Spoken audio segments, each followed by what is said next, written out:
He's the head coach of the fifth-ranked team in the country, Curt Cignetti, the Indiana football coach.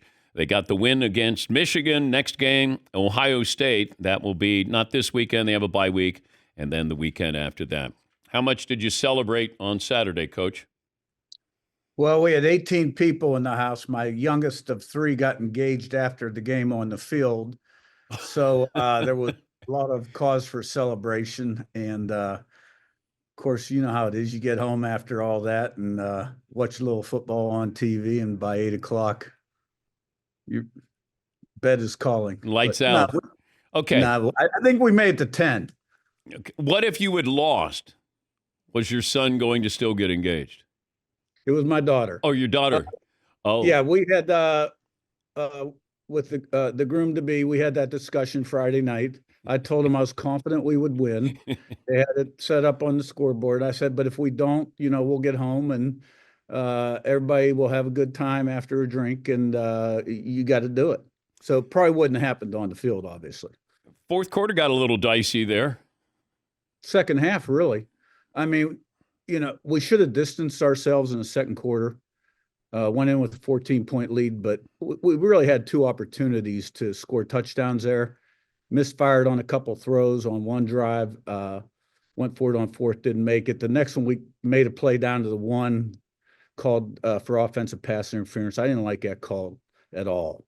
But it was what it was, and we didn't make the plays offensively we normally made. And Michigan stiffened up. They got a good team. They got a good defense.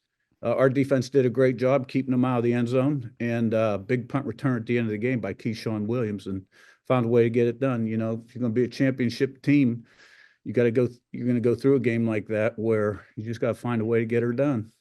How much of your job when you first got there was convincing, whether it was players, fans, boosters, that you could win? We will win. No, that's where it all begins. A place like this that hadn't had success. You got to change the way people think inside and outside the program. And, it was very evident to me day one when I got here within 10, 15 minutes, sort of the hopelessness and despair permeating the program.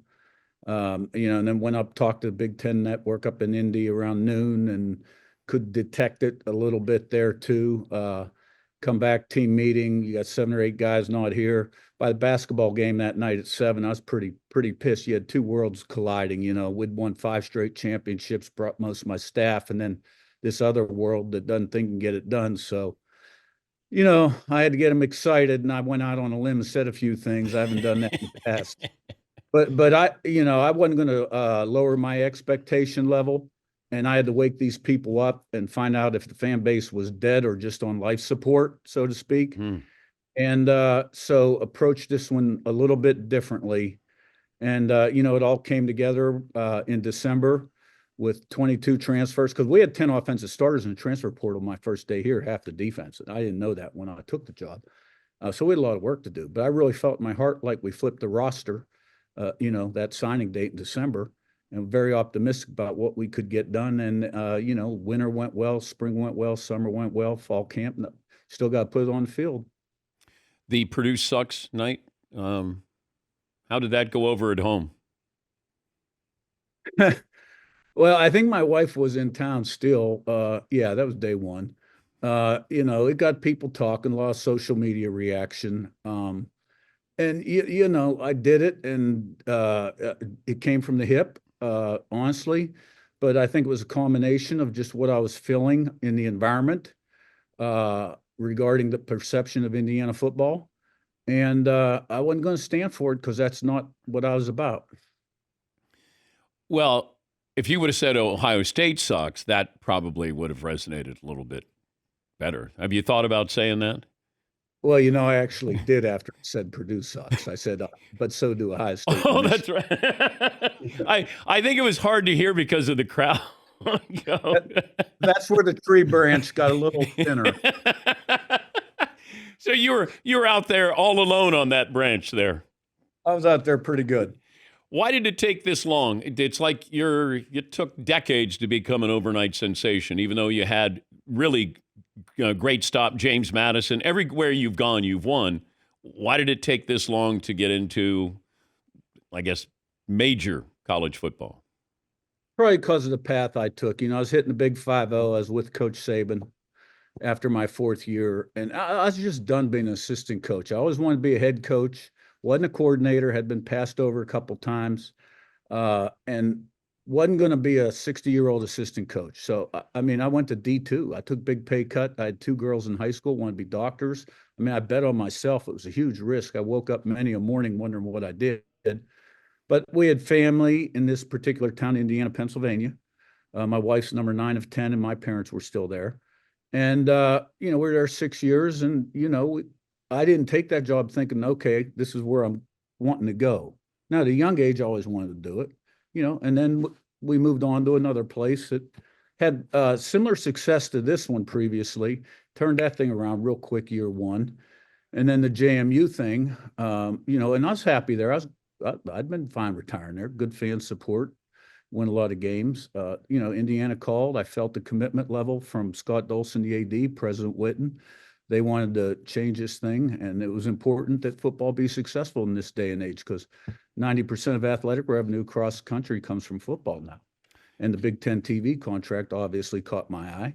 I figured I'd done this turnaround a couple times before. Let's do it on a little bigger stage.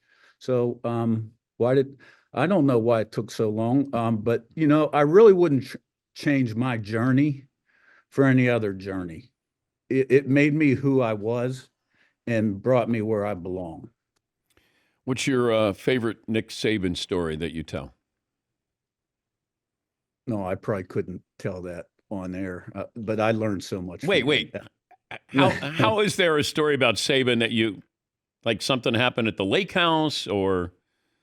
No, and I said this on game day, like when you have high standards, you can never compromise your standards regardless of any situation or circumstance, right? Because the program's all about a process, standards, expectation level, accountability. So, somebody had asked about me stalking the sideline in the 4th quarter when we're up 4 or 5 touchdowns. What a maniac I become. And, it reminded me of my days back with Coach. Like we'd be way up on a team in the 4th quarter, and I'd be getting my freaking ass ripped, on the sideline because I was the closest guy to him. At that time, I really didn't get it. Like, you know what I mean? And I remember him telling me one time, I said something like, "Oh, come on, hey." We were up like 42 points. He goes, "You don't know nothing." And you know what? I didn't know nothing. But now as the leader, being in that situation now many a time, I get it. I totally get it. You can never lower your standards because that becomes a habit too. How much have you watched of Ohio State? Not a whole lot. I'll probably watch some of them when we get off here. We watched our game tape this morning, brought staff in a little later, game off yesterday. We'll slow cook them this week, with the basics, but really dig deep Sunday as a staff. I like that sense of urgency of preparation during the week. I don't want to get too far ahead in the off week. Yeah, I was wondering, do you want to have an off week as opposed to, like, would you prefer to play Ohio State this weekend as opposed to having a bye week? Well, I mean, the schedule is what it is, but the off week is not a bad thing for us right now coming off of Michigan. We got some guys banged up a little bit. There were some big hits in that game. I think we're going to come out of it pretty good. I think the off week will be good. What's the coolest thing you have in your office? Oh, I got this baseball bat my agent gave me that's branded that I can knock people across the head if I don't like what's going on, but I haven't had to do that yet. This office is pretty bare and basic. It's big. I guess I was just so darn busy when I got the job here. Like, it was so much to do. What's the coolest thing we got in the office? He don't know. There's room for It's not like yours. You're like my brother-in-law. You got all these knickknacks, cool places you've been, experiences you've had. You got Bobby, looks like there, huh? That's Lou Holtz right here. Oh, that's Lou? At Arkansas. Okay. Yeah, what are you going to do now? Yeah, beat Oklahoma in the Sugar Bowl with all those guys suspended. Lou Holtz, yeah. He's a great one. Yeah. Yeah, they put their pants on the same way we do. Good speaker, man. He had some good. Yeah, he's a funny guy. He'd be on the Tonight Show and he'd be telling jokes there to Johnny Carson. It's like, He was a stand-up act. Hey, congrats so far, and great story. Good luck against Ohio State, and smile, relax, enjoy this a little bit, Coach. You deserve it. I'm enjoying being with you. All right. Well, thank you, Coach.